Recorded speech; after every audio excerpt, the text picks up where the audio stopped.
Height పెరగాలనుకుంటున్నావా? నీ friends నిన్ను పొట్టుకున్నావా అని ఎగతాళి చేస్తున్నారా? అయితే నేను చెప్పే 4 స్టెప్స్ నువ్వు ఫాలో అయ్యావంటే ఈజీగా న్యాచురల్‌గా హైట్ పెరుగుతావు. రీల్ సేవ్ చేసుకో మళ్ళీ మళ్ళీ దొరకదు. ఫస్ట్ వన్ ఏంటంటే నువ్వు డేకి 9 అవర్స్ స్లీప్ తీసుకోవాలి. ఎందుకంటే నువ్వు డీప్ స్లీప్‌లో ఉన్నప్పుడే నీ గ్రోత్ హార్మోన్స్ అనేది రిలీజ్ అవుతుంది.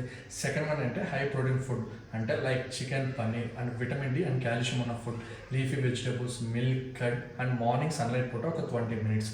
అండ్ థర్డ్ వన్ ఏంటంటే exercise, skipping, stretching, jumping, football ఆడడము, వాలీబాల్ ఆడడము, త్రోబాల్ ఆడడము ఇలాంటివి యాడ్ చేసుకో. అండ్ నెక్స్ట్ చెప్పే ముందు నువ్వు ఇంకా మన పేజీ ఫాలో అవుతుంటే వెంటనే ఫాలో కొట్టు. నా వల్ల నీకు చాలా యూజ్ ఉంటుంది. నీకు మోటివేషన్ వీడియోస్ కావాలన్నా, ఫిట్నెస్ వీడియోస్ కావాలన్నా, బడ్జెట్ డైట్ వీడియోస్ కావాలన్నా నీకు యూస్ఫుల్ అయ్యే కంటెంట్ ఇవ్వడం నా బాధ్యత. కాబట్టి ఫాలో కొట్టు. నెక్స్ట్ ఏంటంటే నువ్వు కూర్చున్నప్పుడు, నిలబడుకున్నప్పుడు ఇలా వంగిపోక స్ట్రైట్గా ఫిట్గా కనబడు. అప్పుడు కొంచెం హైట్ కనబడతావు. అండ్ లాస్ట్ వన్ ఏంటంటే డేకి ఒక 40 మినిట్స్ ఇంకా 60 మినిట్స్ యాక్టివ్గా ఉండు. అర్థమైందా? అండ్ మీ గ్రోత్ ప్లేట్స్ ఇంకా ఓపెన్గా ఉంటే మీరు హైట్ పెరుగుతారు. ఒకవేళ క్లోజ్ అయిపోయినా కూడా ఫిట్ కనబడతారు. అండ్ అంతేగాని ట్యాబ్లెట్స్ అలాంటివి యూజ్ చేయకండి. అర్థమైందా? అండ్ పర్సనల్ ట్రైనింగ్ కావాలంటే డిఎం చేయండి, హెల్ప్ చేస్తూ ఉంటాను. మరి థ్యాంక్ యూ.